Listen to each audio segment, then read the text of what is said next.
It's kind of like if you had this race and everybody's at the starting line and the white people are on one side and the black people are on the other side. The black guy looks over to the white starting line and all these white people have jetpacks.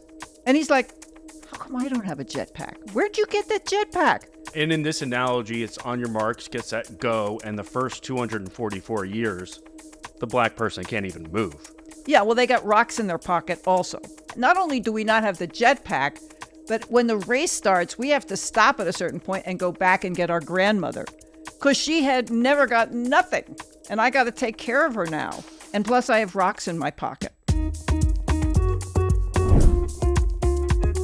The history of this country and the building of the middle class is based on massive government investments in wealth building for the people. When did you become aware of that history in your trajectory of rejecting conservatism? When did you learn about, the Homestead Act, the GI Bill, the VA home loans, the VA business loans? When did you learn about the massive amount of government spending that was given to some people and not others? And how did that affect your views? Well, I'm going to tell you something. I didn't know how restrictive a lot of those programs were until you told me. And I consider myself somebody who cares about that thing. But it certainly wasn't in my history books. And I had no idea. I really believed in equality. I thought everybody should get a fair shot. I knew a little bit about the GI Bill because I had family that had fought in the Second World War. And I thought, they fought for all of us. The least we can do is make sure that when they come home, they get a good education, because education was very big in my family. I would have been furious to find out that the black GIs, didn't get to go to college, and they didn't get to buy a house for nothing down, and they didn't get any of those benefits. I was like, why? Their blood looks about as red as everybody else's last time I checked. The history of these big government programs is that they were written in such a way and administered in such a way that specifically Southern states run by the Dixiecrats could cut black people out of the deal. So, in the initial days when Social Security was created and unemployment insurance was created, they made carve-outs. Domestic servants, agricultural workers, weren't eligible for unemployment or Social Security at the beginning. That later changed. I think I knew that, but much later. Mm-hmm. It was invisible. Where are you going to learn about that? I didn't learn about it in my history book. My parents probably didn't know about it. It's not like the Democrats were like, you can't do that because they cut the deal. Right. Yes, so it was a deal cut between Roosevelt and the Dixiecrats. These policies on balance were good. They just did not include everybody, right? Well, Roosevelt was, he's in the 30s and the 40s. He's, 60, 70 years from the end of the Civil War. He is well within living memory of the Civil War. And Jim Crow was so powerful. And he knew he was cutting dirty deals that were wrong, but he figured half a loaf is better than no loaf. His wife didn't think so. But after a while, that's no excuse. There's just no excuse for it. And I think a lot of people would be outraged. And I would say that 99% of Americans, including probably most people who consider themselves progressive, have no idea that went on. And I think it's kind of, if you told people that now, I think a lot of people would be angry, but they would say, well, I didn't do it. But it's kind of like if you had this race and everybody's at the starting line and the white people are on one side and the black people are on the other side. And the black guy looks over to the white starting line and all these white people have jetpacks on their back. Yeah. And he's like, how come I don't have a jetpack? Where'd you get that jetpack? Yeah, and in this analogy, it's on your marks, get set, go, and the first 244 years, the black person can't even move. Yeah, well, they got rocks in their pocket also. Yes. That's like, doesn't everyone have rocks in their pocket? Like, no, they don't have. So the white guy with the jetpack is like, I don't know, this family has always had it. So you go and you look at the jetpack and it says GI Bill. Yeah. It says the New Deal. It says Social Security. And he says, I guess that's why, because we never got any of those things. And, you had the jetpack, and your grandfather who fought in the war was able to buy a house. And then he raised his kids, and they inherited the house, and they sold it and made a lot of money and bought a house for every single one of you. That's what, and now all your kids have the jetpack. But we don't, not only do we not have the jetpack, but when the race starts, we have to stop at a certain point and go back and get our grandmother, because she had never got nothing. And I got to take care of her now. Yeah. And plus I have rocks in my pocket. Mm-hmm. All of these efforts to ban books, to ban the teaching of critical race theory in school, that's the point of them. They don't want people to learn the history that different groups of people, based on phenotypic characteristics, some groups were given advantages that allowed them to inherit and build and grow intergenerational wealth, and another group was denied that opportunity. They don't want that being taught to this day. And so still the language is, we want equal opportunity. We don't want equal outcomes. Of course, the irony of that is that not everyone starts at the same place. So to say that you're having equal opportunity assumes that the playing field is level from the beginning. You were talking to me the other night as we were preparing for this about some of your first jobs that you got. Oh yeah, let's talk about my first jobs. So I get home from college my first year, and I go to Manhattan and apply for the help wanted women. You could either be a secretary, a file clerk, a waitress. I was probably not very good at any of those things. And so after I was very unsuccessful, my mother picked up the phone and called my uncle and said, Peter, my daughter needs a job. And so the next day, I was working at a bank in Manhattan. Just like that. And then the next job I got, my father gave me a job working for him in his hospital, right? And then when I was in law school, I needed a job after my first year because you couldn't work for law firms in those days. And my mother said, okay, let me think. She picks up the phone and calls somebody that she played golf with. My mother was a scratch golfer. She was awesome. And she said, my daughter needs a summer job. She lives in Los Angeles. And the guy says, okay, send the resume. So send the resume. I mean, my resume was like, all right. A week later, I had a job at one of the biggest corporations in the world. Was I better than all the thousands of resumes they got? I doubt it. But my mother knew a guy who turned out to be one of the major vice presidents in that because they played golf together. And so I had access to all this stuff. I'm like, did I get those jobs because I was the best? No. Anybody could have done some of those jobs. But I got them because I was connected. And I was connected because my parents had opportunities, because they got jobs from the Work Progress Administration during the Depression, because they got cheap home loans, because they weren't banned from neighborhoods because of their skin color. I mean, they got lots of advantages that they passed on to me. And then you pass those on to me. And it's easy to say, well, everyone should have equal opportunity. They should, but what the hell does that mean? Right. If I had gone to my white friends and said, you think that getting a public school education is equal opportunity, would you like to go to the black school in the area? Would you like to go there? And they're like, oh, hell no. The paint is peeling and the textbooks are like 10 years old. I don't want to go there. Well, how is that equal opportunity? Just because they go to the same, to public education?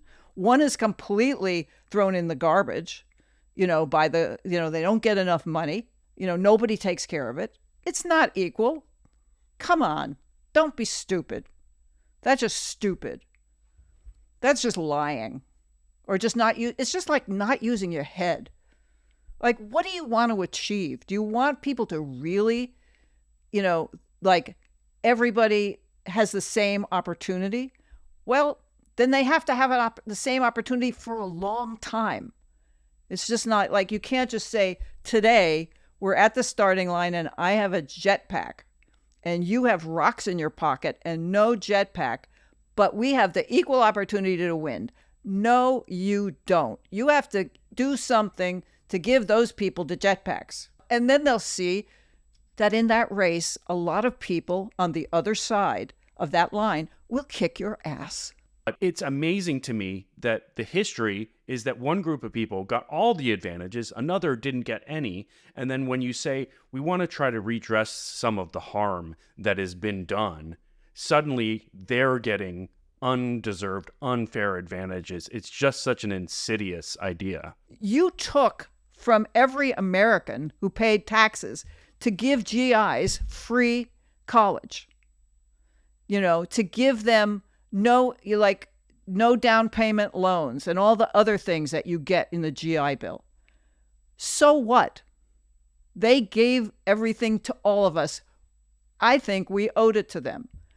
And if you're going to give it to them, then everybody gets it, including the black soldiers. I mean, what are you talking about? So you're talking about equality? Okay. The government is going to give these bennies to people, whether you like it or not.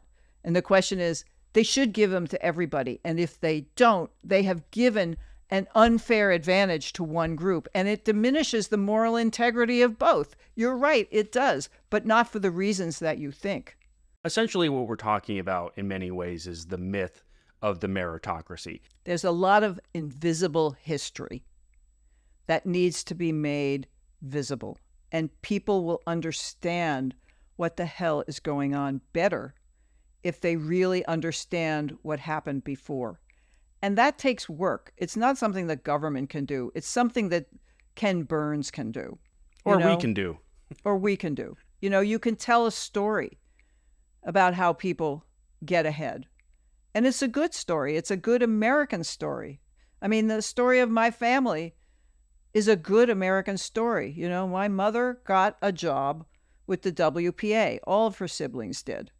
When they were starving, my grandmother was completely illiterate. She had no marketable skills except washerwoman. Those jobs during the Depression saved them. It gave them the possibility of eventually going to college where they got scholarships, and they couldn't have gone without scholarships, and that gave them the opportunity to follow whatever they were good at. And my mother was good at being smart, and she ended up taking her smart degree and going to a hospital and working there, and she met a guy who was a doctor. And that gave, and then he bought a house because he got a good interest rate, and then he could afford it. And then he had, a family that includes a lawyer and a doctor and, 2 other siblings who are really successful, and their kids are wonderful and successful. And it all, and he gave his kids jobs, and the parents made sure that kids got jobs. That's a good American story. And stop telling us that we didn't get a hand up on the way up, because we did. And that's good. And everybody should have got it, but everybody didn't get it. And now what are you going to do about it? You got to do something. The other thing, of course, about the GI Bill, the way that it was implemented, is that it was written in a way to accommodate Jim Crow, because it was administered at the state level. And so I did a little research last night specifically into the area where you grew up, and found that in the New York and northern New Jersey suburbs, 67,000 mortgages were insured by the GI Bill, but fewer than 100 were taken out by non-whites. Oh my God. 100? Less than 100. 100. Yes. Out of 67,000 mortgages. I mean, the GI Bill, I don't know if it was true then, but it's true, now that these were no down payment loans. You did not have to come up with a down payment. And that's the thing that is one of the largest bars to home ownership. Yeah. So it wasn't because people couldn't afford it. It was because people just were denied it. In my family's deed, there was a clause that said, you are forbidden from selling this house to a black person. Now, I don't remember what the penalty was, whether you just lost possession of the house and it went back to the person that you bought it from, or whether the contract was just null and void. I don't remember. I made my mother show me the deed when I was in law school. I said, is there a restrictive covenant in this? And there was. Right. I mean, Levittown is one of the, most iconic examples of the suburban neighborhood that was being built. All of those houses were being backed by federal government loans that if they defaulted, the federal government would cover them.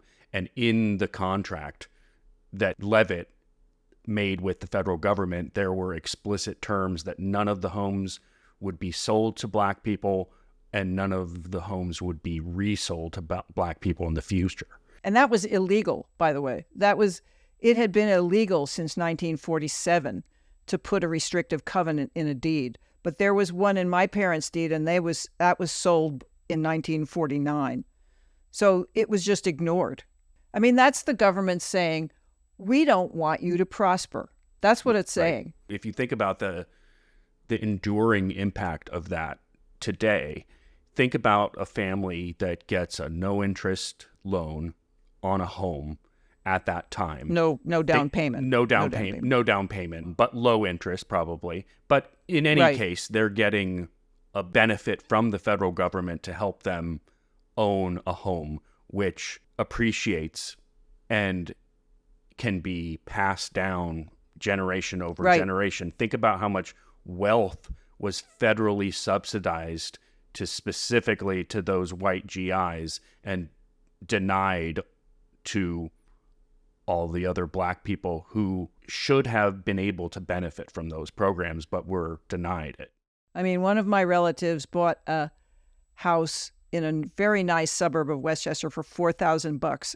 No down payment required. That house is worth over $1 million right now, well over $1 million. They owned it free and clear most of their lives because it was so cheap. So their family is financially secure now. And will be for like 2 generations. Anybody could afford, a mortgage payment of $100 a month or $70 a month, which was kind of what it would be. The 50s was an anomaly. It was a blip, but it was also the result, like you say, of a massive investment by the government in the middle class, in establishing a white middle class. Yes. I mean, it was deliberate. It was massive. It was almost like the Marshall Plan, which we had for rebuilding Europe. It was really like that for the United States. I'm all about that. I think we could go back to having a new, massive investment in the middle class like we did in the 1950s. I think we need that right now. The irony of this era is that MAGA, Make America Great Again movement, harkens back to the 1950s because they see the regimented social structure and hierarchies and want that back. But there's actually a lot to learn from the 1950s. Here are some other stats about this era that are pretty jaw-dropping. The top income tax rate was 91% for income over $200,000. The level of income inequality was so much less in the 1950s than it is today.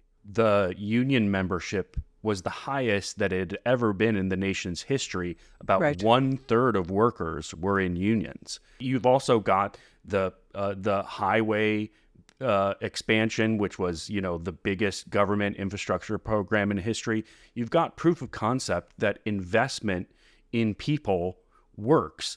The only thing was a whole bunch of people, including black people and women, were left out of that deal.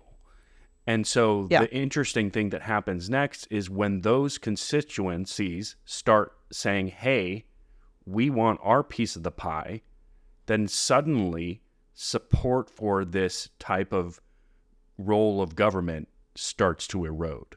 This was invisible to people. I mean, just like I grew up in one of the most diverse, gigantic cities in the world, in New York, but it was the multiculturalism in some ways was invisible to me, because I didn't experience it in my life. And when people don't think about that, when they think about the 50s, and they certainly don't think about the massive government investment that made the 50s possible. I mean, I'm all for going back to a lot of these policies. They were more progressive than we have now. The problem was they only existed for certain people. They didn't include everyone in the bargain. I want to know what your opinion on this is. So, I mean, this is kind of a question about human nature.